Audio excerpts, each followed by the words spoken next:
Dumating na nitong linggo ang mga medical equipment mula sa isang German foundation na makakatulong sa pagsasaayos ng serbisyong medikal sa James L. Gordon Memorial Hospital.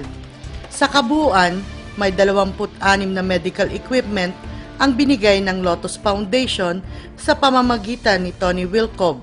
Maybe we can help the people here, make some projects here on the Philippines, here in the near of Olongapo, and he had 8 or 9 projects. That's the first time we sent the Lotus Foundation or the Lotus Helping Project a lot of equipment to the Philippines. The plan is definitely that we, when we can, send more equipment to the James Gordon Hospital, or that's the plan. Ang mga naturang kagamitan ay hahatiin upang magamit ng mga sumusunod na sections.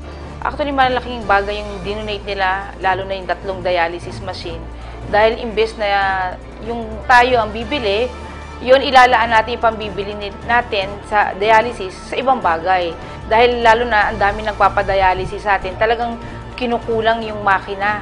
Yung 3 na yun, magagamit yun sa maraming pasyente at maraming nangangailangan ng nagdadialysis. Masayang binuksan ang mga diniliver na kagamitan na sinaksihan nila Hospital Administrator Dr. Jewel Manuel, Dr. Luigi Lipumano, Architect Tony Carbalde, Dr. Art Mendoza at iba pang opisyalis ng Olongapo. In behalf of my fellow Olongapeños, I would like to thank the Lotus Hills Program represented by their chairman, Mr. Heinrich Strautner, for their generous donation that signify their profound commitment in reaching out our constituents.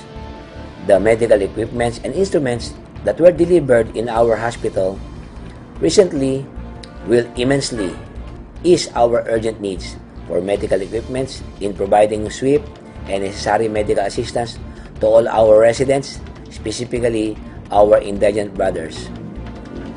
Again, we will be forever grateful and indebted to your act of goodwill. Mr. Trautner, may God bless you and return the blessings 1,000-fold.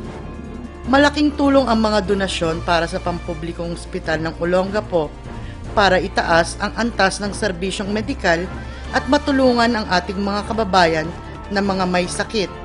Narito ang mga medical equipment na ipinagkaloob ng Lotus Foundation.